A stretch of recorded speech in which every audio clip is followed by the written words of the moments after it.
I'm really happy to be here with you today and plan on doing a 4-card spread. I'm going to pull the cards here as I tell you what they are. This spread is specifically to help you gain insight into a long-standing problem that you've had. So whether that be with your health, in relationships, in career, or finances, we're wanting to get some insight here into this problem and how, I do think it's going to be how to solve it, but let me tell you what the cards mean. This is the past of this problem. This is the present of this problem. There's going to be a future and advice. And so when I typically do past, present, future, there they are. Wow. Wow. When I typically do past, present, future, I don't do it in necessarily like a predictive manner. It's more so like you don't have to be scared of what the future card is. Like, am I going to solve this problem? I make the assumption the problem is solved. So what's the energy that essentially has to be embodied for that to happen? So here are the cards. I'm so intrigued by the story that's coming out here. Card 1 is the Queen of Wands in reverse. Card 2 is the Tower in reverse and the Queen of Cups in reverse. Card 3 is the 8 of Cups in reverse.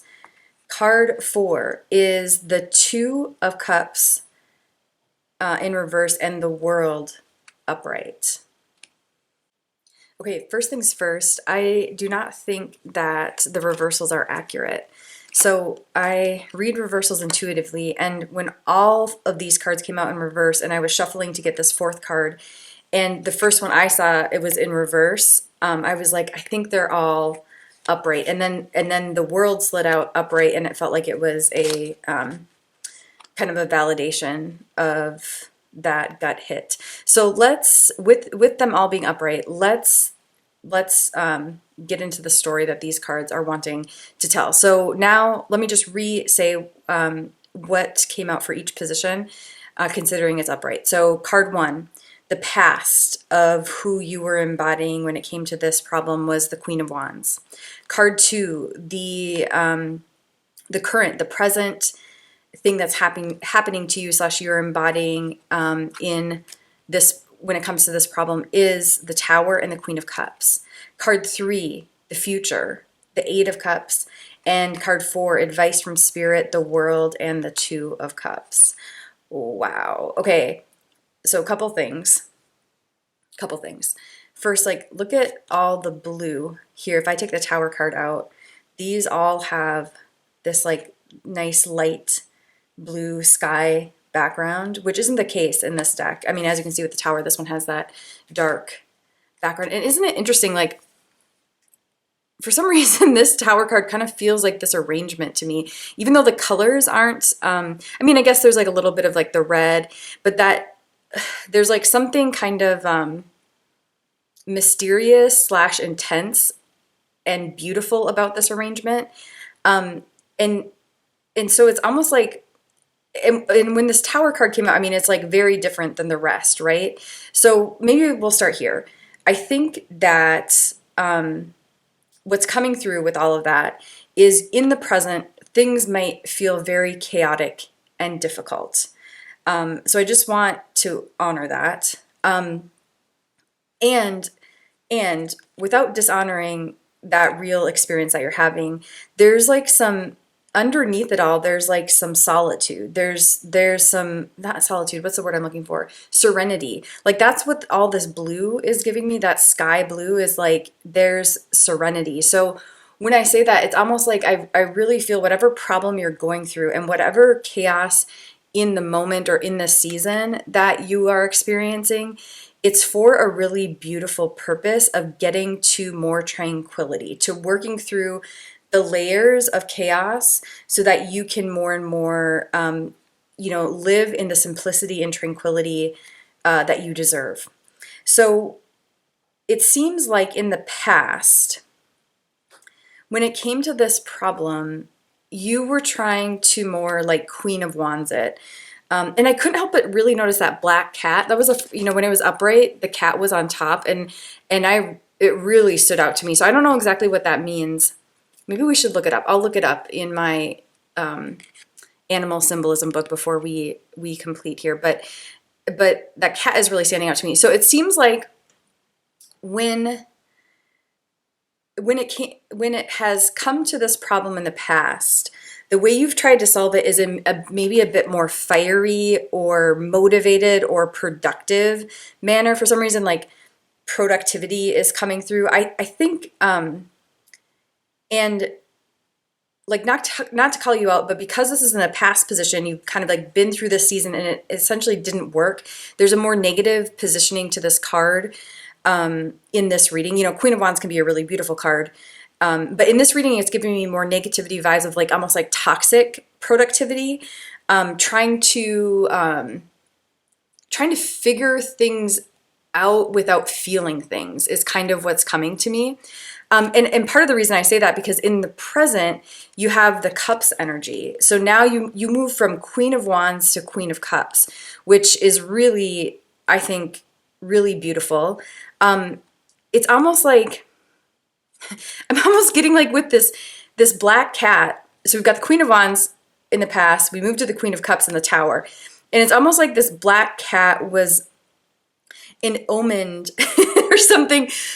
I don't mean to laugh at your discomfort. I'm just laughing at like the human condition of change, how difficult transformation is. But like, it's like when you're ready, the black cat is like holding the tower or something for you. It's like, for some reason, it just feels like it's like embodying this tower card. And once you were willing to move out of kind of like this toxic productivity, this kind of like trying to fix things, fiery energy, and you're willing to now feel, which is represented by the Queen of Cups. It was like almost like that is what is causing these feelings of the Tower. Now, the Tower looks like a terrifying card, but I think it actually is one of the most empowering cards in the deck, because the story of the Tower is that there's no escape. You know, see how there's no doors down here? There's no escape unless the Tower crumbles. And to me, it always represents like something is built on a foundation that can't last. So the Tower has to crumble to liberate ourselves. But oftentimes we're doing like kind of exactly what this Queen of Wands card is feeling to me in this reading, which is like, no, I'm just going to try to fix it without experiencing the Tower. You know what I mean? And so there's like, you've done a moving from being fixated on fixing to being willing to feel, which is a really, really powerful and important move. A transition in your energy, and that transition does come at a cost. You know, all transformation comes at a cost, and I think that's something more and more that I am trying to be willing to see transformation through the lens of, because in the past I always wanted my life to get better, but without any cost. And I'm not just talking about the work and the effort that has to be put in to make our life better, but I mean like the you know, so I'm thinking of, there's this guy, Paul Selig, and he channels who he calls the guides. And they always say, one of my favorite quotes of the guides is, the cost of the new is the old. So it's not like actually a sacrifice, right? Because when we want new and better, you know, ultimately it's good to give up the old and familiar and not as good, right? And it's terrifying. It always feels like the Tower card. Even when the tower that's crumbling had no legs to stand on, it is absolutely terrifying. So the cost of the new is the old. So it's like I'm seeing you like in the energy of this reading, it's like you're building your capacity to hold that cost. You're not seeing transformation and this idea that you want a better life simply through the eyes of maybe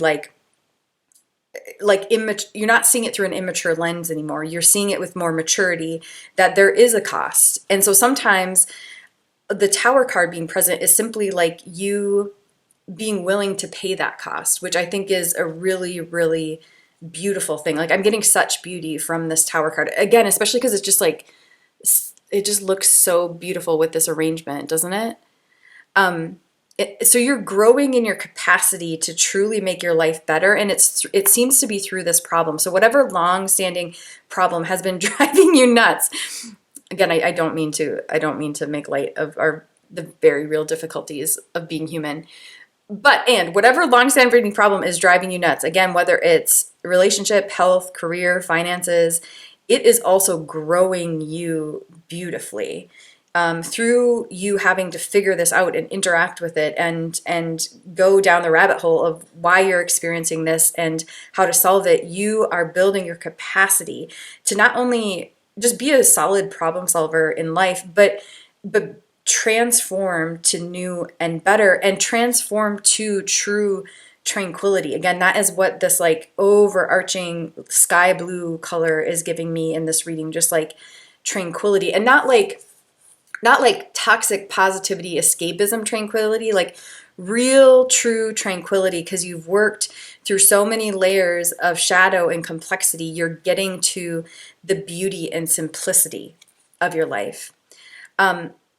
It's really, I'm just like really actually blown away by the beauty of this. So again, whatever discomfort you are experiencing, whatever long-standing problem, I certainly do not mean to undermine it, but there is a beauty here. You are becoming, you are en route to more and more becoming who you want to be, who you're intended to be, and the person who gets to experience the joy and simplicity and health that you're craving. So I want to get to these last two cards, the Eight of Cups, and then the final position, the fourth position here, where we have the Two of Cups in the World. But before we move on from this energy, I do just want to look up this black cat symbolism. So I'm going to grab my Pocket Guide to Spirit Animals book here, and we're going to see, I think, we'll read about the cat in general, but I think he also has, oh no, feral cat. Okay, well, let's read about the cat, because this was the book that came to me, flashed into my mind when I saw this cat. So we'll read what he has to say about the cat symbolism. It says, this is a period where self-sufficiency and trust in your own capabilities is necessary.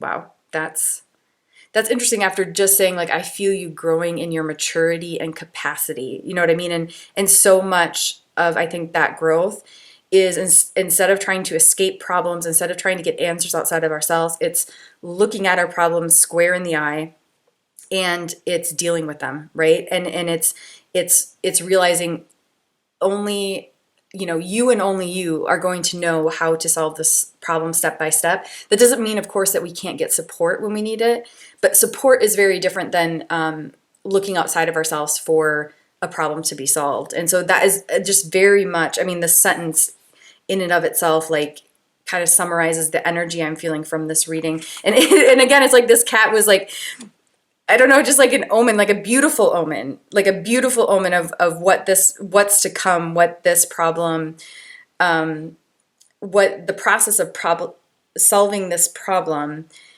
is going to grow in you. Okay, so one more time. It says, this is a period where self-sufficiency and trust in your own capabilities is necessary. Honor your sensuality by dancing slowly with graceful, easy movements and by enjoying touch and physical intimacy. Listen closely to your intuitive guidance, as it is likely an ancestor who is one of your spirit guides trying to communicate with you. This is a period of magic and mystery for you, so pay close attention to the signs and omens that will guide and direct you. Whatever you've released, wow, that's interesting, considering the Eight of Cups is what we're going to talk about next. Here we go. Whatever you've released, relationships, material goods, self-defeating habits, will soon be replaced with something or someone entirely more suitable for who you are in the present. Whoa. That's sort of bizarre. God, these readings blow me away sometimes. Okay, that's just bizarre, because like that cat symbolism excerpt is like this beautiful segue to the Eight of Cups. The Eight of Cups is in your future position of how you're solving this problem. And the Eight of Cups is a release card. That is one of the main themes that I think about when I think about the Eight of Cups, and it's certainly giving me those vibes in this reading. You can see here, it's a walking away from what does not serve you. And so, we've got like the Queen of Wands here, which is giving me more of the vibes of like trying to stay and manage and fix. And then you go through this period where there's upheaval, you're willing to feel your feelings, and then you get more accurate guidance of what is an actual match to you and not. And then you can't make this up, because then the actual advice from spirit is Two of Cups. And to me, Two of Cups typically means great emotional matches. So, and then here we've got the Eight of Cups and the Two of Cups together, which is the Ten of Cups. And the Ten of Cups is typically such a beautiful card of like happy home, happy family, solid emotional groundedness. Again, the joy and tranquility. It's just a really beautiful, beautiful card. But there seems to be something here. You're growing as you've, released the idea that you have to just fix productivity your way out of this problem. And you've been willing to be present with the problem, which is in your current position, which means you're dropping from that more fiery, fixing energy to the feeling you're willing to feel. That's the Cups energy. So we've got a lot of cups here in what solves this problem. So it seems like this problem is something that has to do with emotionality, how you are with your emotions. But you're in this really beautiful place right now. And again, it might not feel beautiful, but where you're willing to be like, okay, I want to get into a different and better relationship with my emotions. I don't want to just always be trying to fix and run and escape and plow through my life. I need to be feeling. And with that, again, comes actual change, comes some upheaval. And it seems you're building your capacity to then be willing to release and walk away from the things that are not great emotional matches for you. And it seems that is really where your health, your resolution, your remedy lies, is in releasing what is not great emotional matches. So Two of Cups, again, in the place of advice from spirit, is not, to me, isn't just like great emotional matches in terms of like romantic partners. I think of it much more generally and in just like basically in everything in life. Like, what is a really great emotional match to me right now in terms of friendships, in terms of co-working relationships, collaborations, in terms of clients, in terms of even things like what songs I want to listen to now, what television series I want to listen to, movies, travel, all of that. Like, what is actually going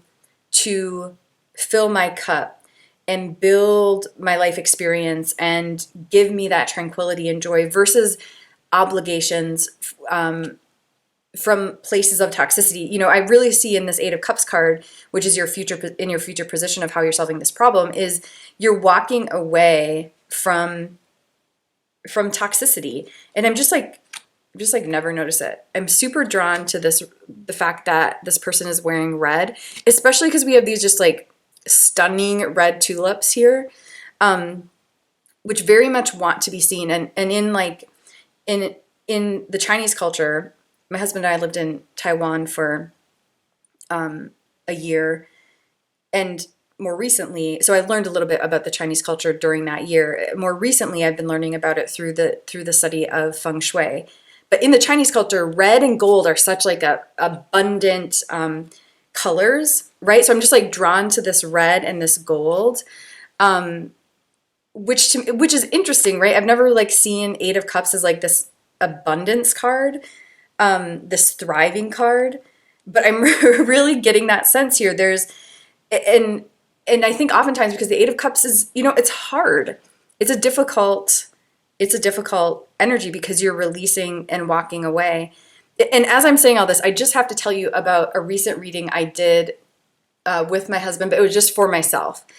And it was kind of similar to this in terms of looking at like a long-standing problem. We did a different spread. And it was like one of the cards in the spread was like, what has really been stressing you out this whole time? Okay. So it's like getting to the root of the root of the root. Because I know what has been stressing me out more at the superficial level, at the obvious level, right? But what's like really, really been stressing me out, and I got the Eight of Cups. And it was so eye-opening because I was like, oh my God, yeah, what have I actually been stressed out about? What has my unconscious known before I've consciously known it? It's known that for me to move more and more into my new and better life, the cost is the old. The cost is the walking away. And I have been terrified to do that. You know what I mean? And so it's actually very interesting because there's aspects of this reading that are, very similar, very much mimic my journey, where I probably was so terrified, again, unconsciously about the cost, about walking away, that I too did a lot of what it seems like you did with this problem, which is the Queen of Wands, it stay and fix and control and fixate and so on and so forth. And then I too had to drop into my feelings and really get present with the reality of things. And it certainly caused a ton of upheaval. And now more and more I am in the Eight of Cups energy in my life, where I am releasing what is not great emotional matches to me. So I'm honoring, another way to put it too, though, is you're honoring what are great emotional matches. You know what I mean? Because until we can release, we don't have the space to be matched up. And this is all making me think of a few things. One is I was recently listening to a Matt Kahn video. And so if you haven't heard of Matt Kahn or Paul Selig, I'll link their YouTube channels up in the description box, because there's some really great information that they share. But he was talking about how we often are so terrified of death, or I'm thinking of it because of this Eight of Cups card is kind of like it's release, right? It's death. But because we think there's life and then death. But he encouraged in this video for us to think of it in the other way around, where there is no life without death. So almost thinking of death first and then life. Isn't that interesting? And it mimicked when I heard this video, and I don't know if I'm going to be able to find the specific video, but I'll link up his channel. But it was interesting because it was validating a season in my life where I didn't know what to do to move my life forward except release and create space. So I was doing that intensely in like my home. I was creating space, but I was also doing it with my time. I was doing it in so many different areas of my life. This idea of creating space, of releasing, creating space for new relationships to come in, creating space, so on and so forth. And it really has worked magic in my life. And so I just am feeling, it's just interesting. When I first saw this, I didn't necessarily resonate with it so much until I thought about that recent, the recent reading that I did of like, what is really stressing you out? And it was the Eight of Cups. And I'm like, oh, of course. And so now I can really resonate with your journey, and I can maybe, I don't know if I want to give you advice, because we're all just like walking each other home. But in terms of just like the support you may be looking for by coming to this reading, it seems to be that as you continue to be willing to feel instead of just fix and fixate, as you be willing to continue to feel and be curious about your relationship with your emotions, and more get into a better ways of regulating your emotions and listening to your emotions. Again, that is causing this upheaval that you're feeling right now. But you also will begin to more and more trust yourself, and you will abundantly and powerfully and confidently walk away from what is holding you back, what is weighing you down, from any toxicities in your life, big, small, people, not people, habits that are not allowing you to experience the joy and tranquility that you deserve. To experience the relief and remedy and resolution that you deserve. And as you are releasing, as you're stepping into this release energy more and more, you are paying the cost. The cost of the new is the old. You're paying the cost. You're surrendering to the fact that release and death often has to come first before life and addition, right? And you're creating that space to then add in these great emotional matches, baby step by baby step, one day at a time. And we haven't talked about the world card, partly because the world, sometimes, sometimes when I'm reading, I kind of ask spirit for different validations that like, I'm on the right track slash I'm being seen and held in, like Mama God Spirit understands this reading. And the world card here coming up in the fourth position, which was advice from Spirit of how to resolve a long-standing problem, was kind of that validation, because the world card is the last card in the major arcana of the tarot. And to me, it represents wrapping up a cycle, completing something fully, integrating all you need to integrate to embody the person that no longer has the long-standing problem that you have. And so it was kind of more of a validation card than essentially advice from Spirit. I really think the main advice here is the Two of Cups. So the releasing, so you create space for great emotional matches. And whatever is on the surface, like the obvious things that are going wrong, it seems the more root level things certainly have something to do with emotions. Cups, cups, cups cards, cups, cups, cups. And so I think, and as I say that, I have a different channel where I share more like holistic health, yoga, Pilates stuff. And on that channel, I have a journaling exercise. I think I titled it something like Healing Toxic Shame or something. But essentially what it is it's to help you work through what is obviously wrong, and then to look at what is obviously wrong through different lenses so you can get to more root level problems. Again, I think something at the root of this longstanding problem has to do with feeling, with emotions, so on and so forth. So I'll link up that journaling exercise in the description box of this video in case it's helpful to get you a little more clarity on getting to some of those more root level insights that can help you move from this Queen of Cups Tower energy to this Eight of Cups release energy, and then furthermore to that energy of linking up with great emotional matches. So I'm going to leave it at that. Thank you so much for tuning in. You are not alone in the essence of this journey. I certainly cannot understand the specifics of what you're going through, but I can understand this essence.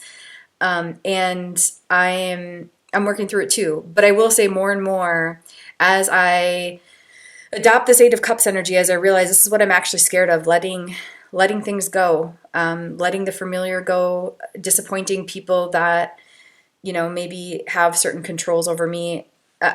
I do step more into that tranquility and peace and joyful, abundant joyfulness. And so I wish the same for you. And we're walking a similar path here. So again, you're not alone. And thank you so much for tuning in.